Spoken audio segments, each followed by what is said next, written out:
Olá, boa tarde. Estamos de volta com mais uma edição do Jornal Toda Hora. E a partir de agora eu trago as principais notícias dessa terça-feira. E vamos começar esta edição falando sobre uma crise hídrica em São Paulo. O sistema Cantareira, o principal reservatório da Grande São Paulo, atingiu o pior nível para o mês de setembro nos últimos 10 anos. A Sabesp ampliou a redução da pressão da água como prevenção. Vamos ver. O nível do reservatório baixou a 29,3%. No mesmo período do ano passado, o volume era de 53%, consequência da falta de chuvas, vazamentos no sistema e desperdício dos consumidores. Segundo especialistas, não é preciso entrar em pânico, mas é bom acender um alerta. Se o nível do reservatório atingir 20%, será preciso entrar com um regime especial. Mas, por enquanto, não há risco de desabastecimento. A primavera começou e com ela surgiram grandes expectativas de que a nova estação ajude a recuperar o nível do reservatório. Mas especialistas alertaram que o reabastecimento leva um tempo.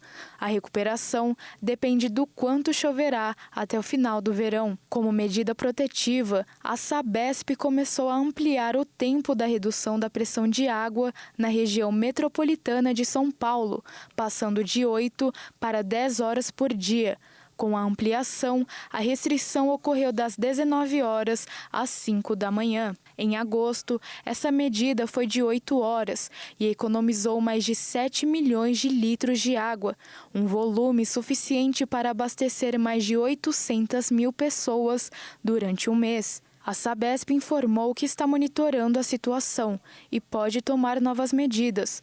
Por enquanto, a companhia pediu que a população economize água nas atividades simples do dia a dia.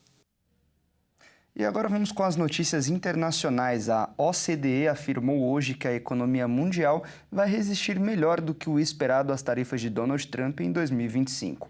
As estimativas de crescimento foram revisadas, mas ainda há o temor de novas imposições de taxas. A afirmação foi feita pela Organização para a Cooperação e o Desenvolvimento Econômico. O crescimento mundial será de 3,2% em 2025, segundo o relatório da OCDE, que elevou a estimativa anterior, divulgada em junho, em 0,3 ponto percentual. A organização se aproxima, assim, da previsão divulgada em dezembro do ano passado, antes do retorno de Trump à Casa Branca, quando a organização projetava um aumento do PIB mundial de 3,3% em 2025.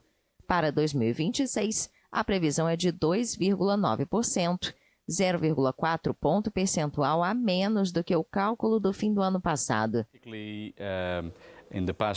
Nos últimos meses, tivemos dados revisados para cima, certamente para algumas economias de mercados emergentes, como Indonésia, Brasil e Índia, principalmente devido a choques idiosincráticos, mas também temporários, e é por isso que ficamos um pouco mais otimistas em relação a este ano, embora esperemos que o crescimento industrial e a confiança do consumidor provavelmente caiam nos próximos meses.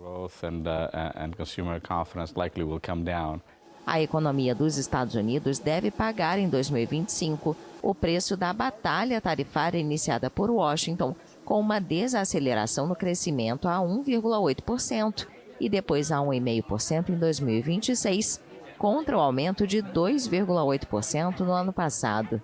O crescimento na zona do euro passará de 1,2% em 2025 para 1% no ano seguinte. Em contrapartida, o relatório destaca que o crescimento vai resistir este ano em um grande número de economias de mercados emergentes.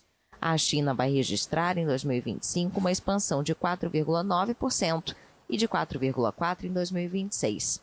O Brasil segue a mesma tendência, com o crescimento projetado de 2,3% e 1,7%, respectivamente.